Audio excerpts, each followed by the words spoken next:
do what we need to do and have fun with this, shall we? As soon as I find my caffeine app on my phone.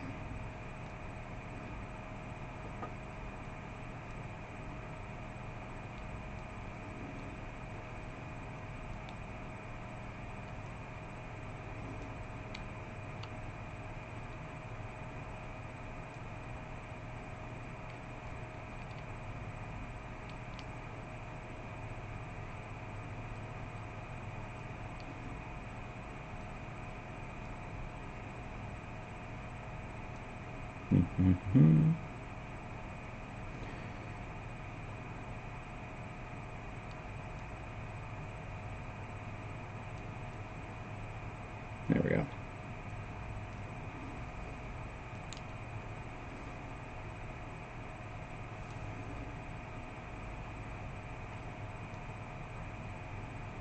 All right. I guess I'll have to work now.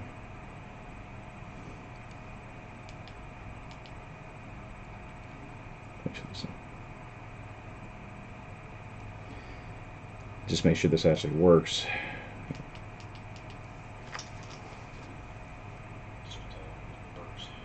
Hey, cool sound.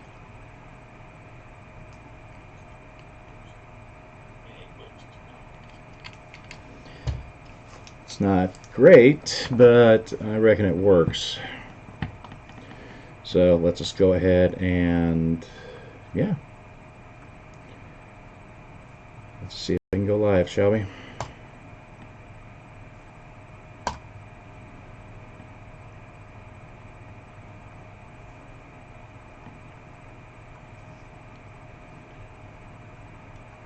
As it straight up just fucks me over. Nah, what a surprise, huh?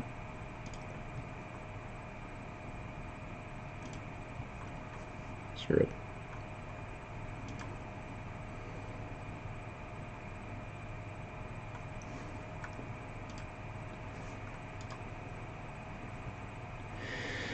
Alright, well, while I work on that, I'm just going to be very, very honest with you guys. I've had some issues that went through. There were some medical issues. There was also some mental health issues, which caused some severe mental and physical issues. Uh, then my computer died on me. So right now, streaming hasn't quite been where I wanted to go. So what I'm going to go ahead and do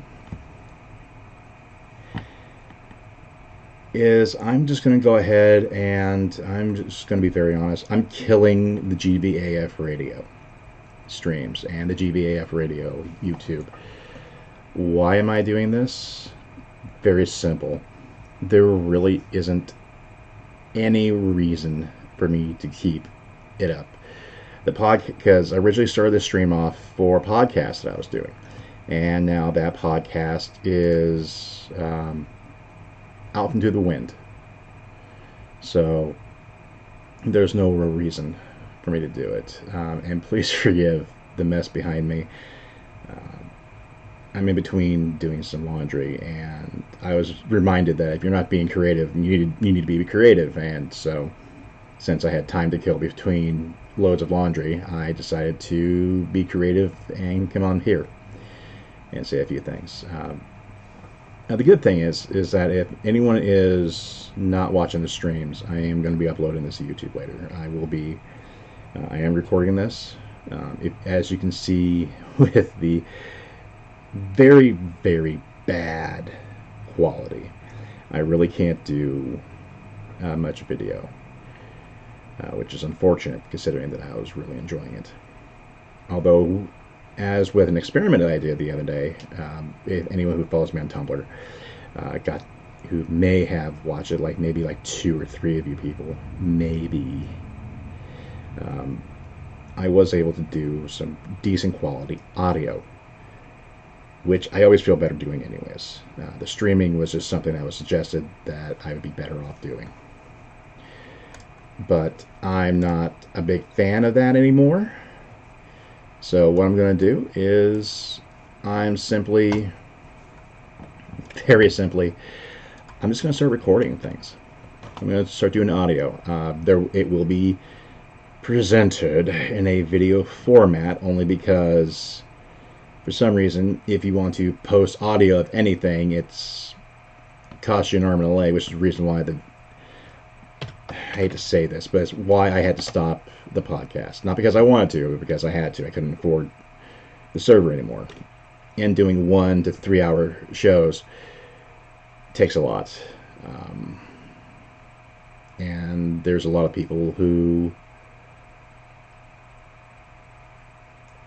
while I'm very passionate about music and I'm very passionate about sharing music, and the artists have always been very, very supportive of me playing their music, you can't play music nowadays. YouTube won't let you play music. Spotify will actually come down on you like the hand of God if they find out you're playing somebody else's music, even if you have their permission. Even if you say in your show, hey, this is just, what I'm doing. So, in all reality, radio is dead. GVAF radio is dead. I'm still going to be doing some things. Like I said, I'm going to be doing what I want to start doing is I want to start doing more recordings of my stories. I don't mean the stuff I've written, I mean the shit I've survived. While a lot of people will tell you, well, a lot of people, please forgive me, I'm doing this off the cuff, and it's kind of weird for me.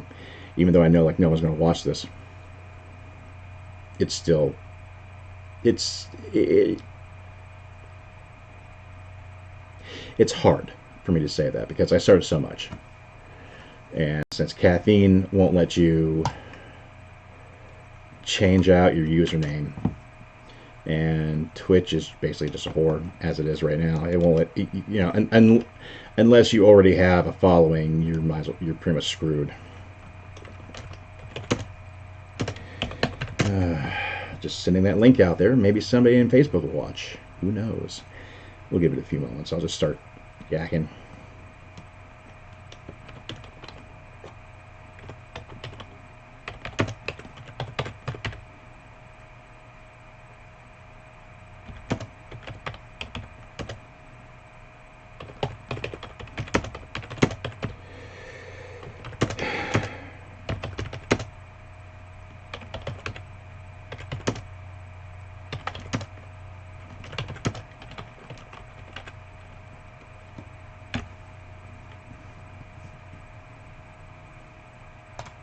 There we go.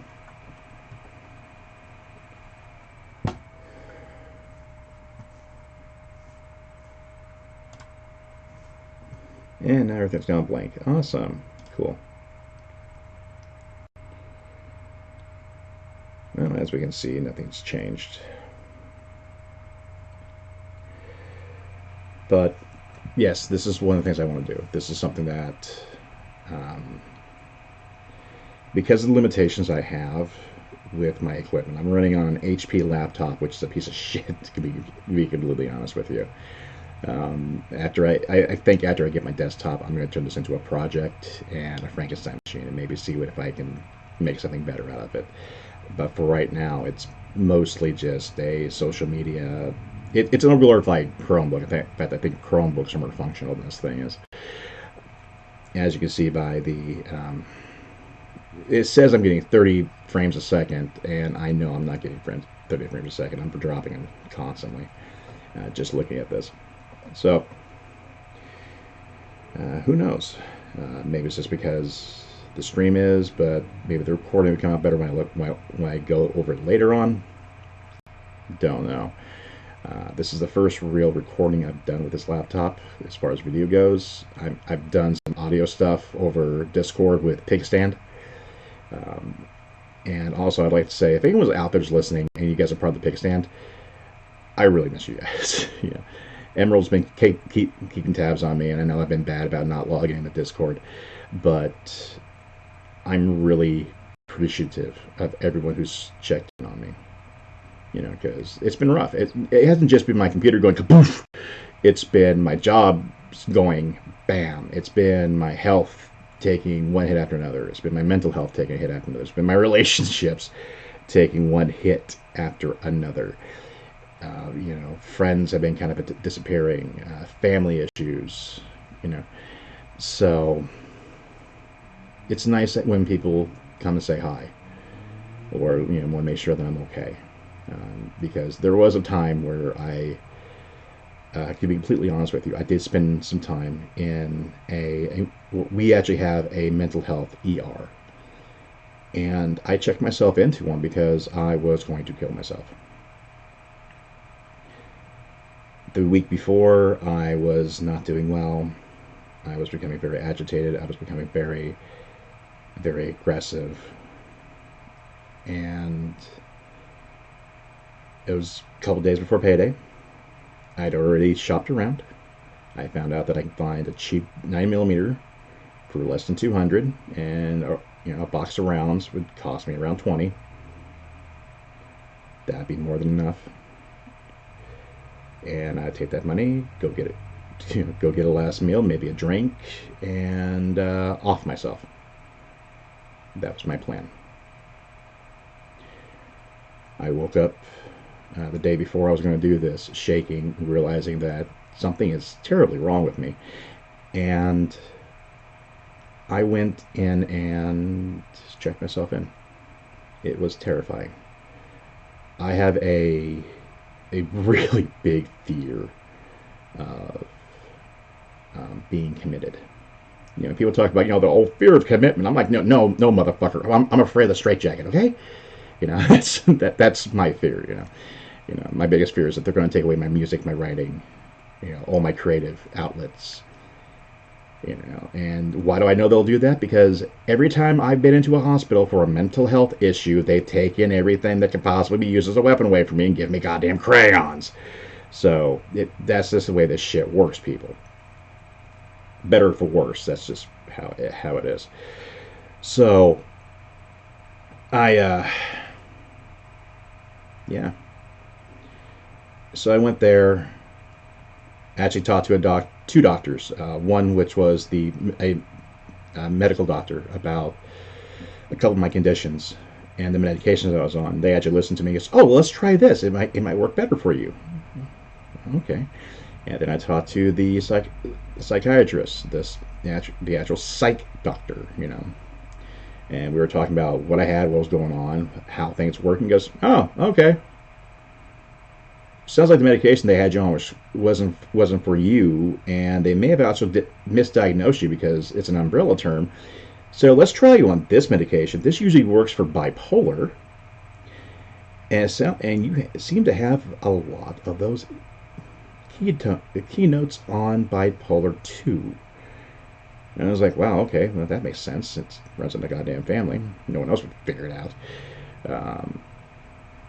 There still is a question of whether or not it's bipolar 2 or borderline personality disorder, which borderline personality disorder, when I got that diagnosis, it fucked my world.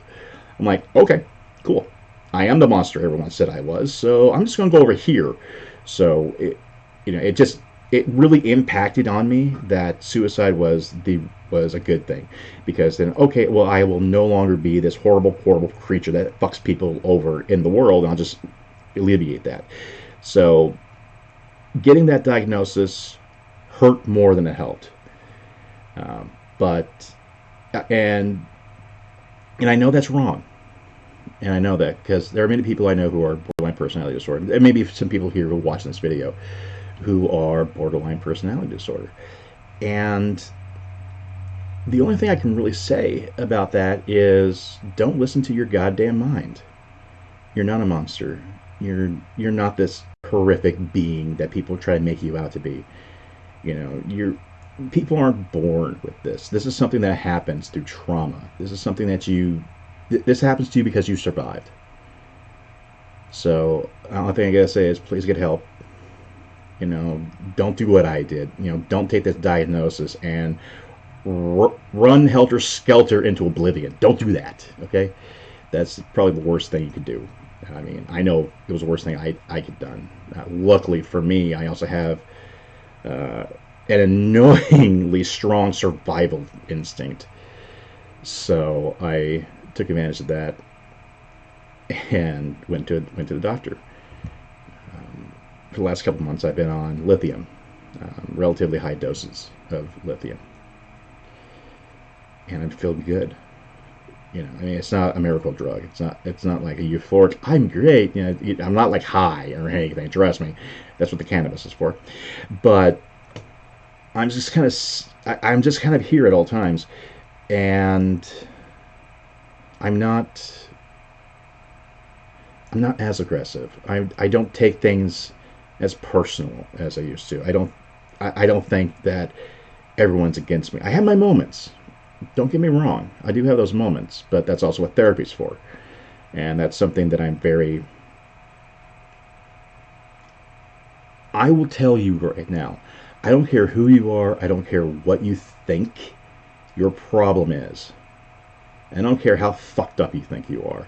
You are not beyond therapy. You are not beyond getting help. Your therapist, a psychologist, is the same thing as a doctor or a nurse or a PCP, whatever, or primary care physician, which is a PCP, or nurse practitioner, or whatever the fuck. These are things you need to do. It's just like it's like saying, "Oh, I only cut off my finger." It's not as bad as someone who lost their arm. Motherfucker, you lost a goddamn finger. Go get help. Same thing. I'm only slightly suicidal. I don't need to go. I don't need to see anyone. I'll be fine later on. No, you won't. You, listen, more people die from their mental illness than half the people that die from medical. Because because most people go to an ER when there's a problem, right? I mean, you don't. Most people don't die of infections unless there's something else going on. Thank you, U.S. health system. But most people, the stigma behind mental illness, the stigma behind saying that mental illness is a personal fault, that it is a moral failing, is outright bullshit. And it really we should not have these conversations. It says, well, this person has an issue, so it has to be addressed by them because this is what the problems they've gotten themselves into. No, fuck you. This is the shit they got, probably because of some fucking trauma that happened to them, and now they're trying to deal with this. So how about we get a little bit of compassion and help these people out, okay?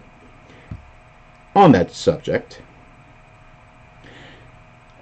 let's talk about addiction, shall we? Addiction is very, very prevalent where I'm from. I had to leave my hometown because I was either going to end up dead, rehab, or in jail. And I knew that, so I moved up here to Portland, Oregon, where I have more access to even more fun drugs. But the principle of the thing is that the more I looked into it, the more I looked into my family who have addiction issues, the more I looked into my friends with addiction issues, the more I watched my heroes, because all my heroes play rock and roll, and find out what their problems were. What I learned is that addiction it comes after trauma. What does that mean? Well, let's put it like this. People, if you're using drugs, alcohol, whatever, to self-medicate, you're medicating an issue, a hurt, a pain. You have a boo-boo, okay? I don't mean to I'm not trying to make light of it, but I'm trying to use terms that even some of you more ignorant bastards can understand, okay? Let's talk about PTSD.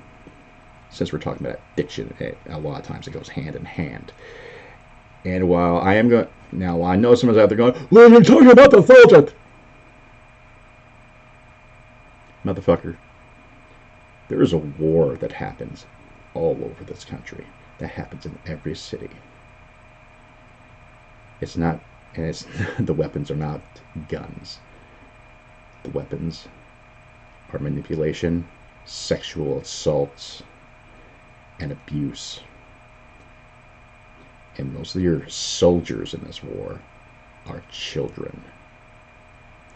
A lot of us grew up being abused, and no one either knew how to help us, knew we needed help, or thought we needed it. So what are we going to do? We find something to ease the pain. Some of us turn to alcohol, some turn to drugs, some turn to sex, some turn Funko Pops, whatever, music, whatever it takes to calm that demon in the back of your head that says, you deserved it. You deserved all this abuse. Fuck, that demon is the worst thing in the world. And I'm talking metaphorically. Don't have to call it for you.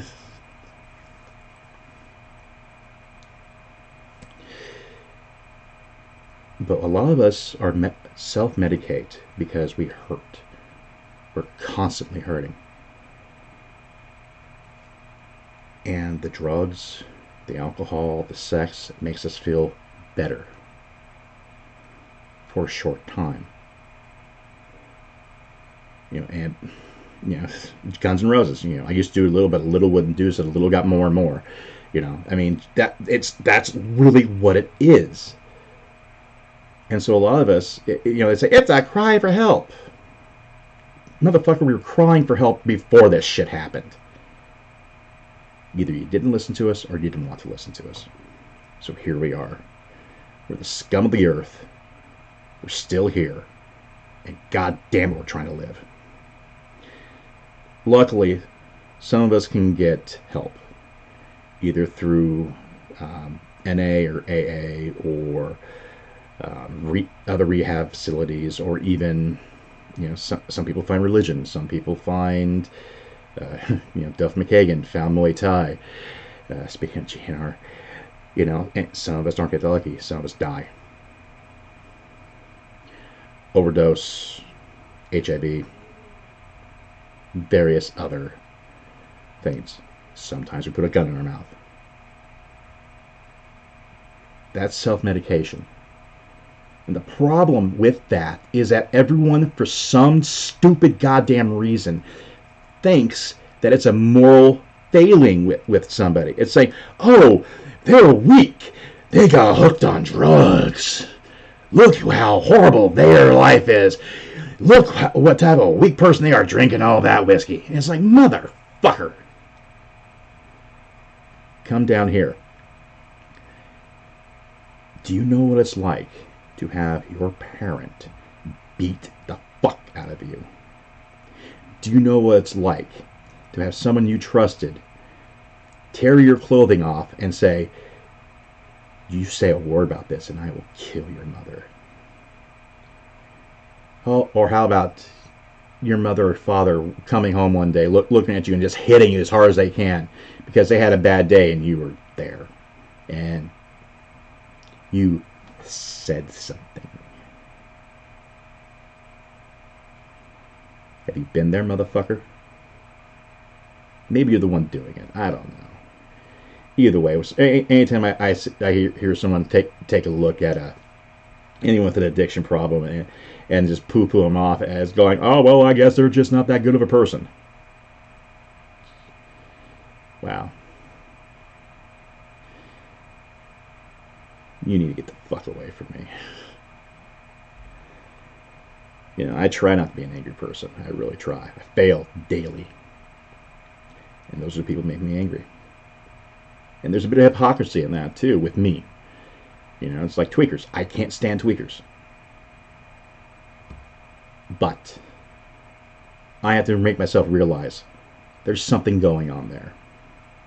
There is some battle I have not seen. There is a battle there that I cannot comprehend, that this person is going through, and methamphetamine is making them feel better somehow, or maybe it's just got hold of them and they don't know how to live their life without it. That's not for me to say that they're a good person or not. I am the last person that should say anything. What's going on is that tweaker, that addict, That person with an addiction, with a legitimate problem, they need help. They need help physically, they need help mentally, they need help financially, and everyone looks at them as disposable, including me. And I got to stop that. That is not a way to look at a person.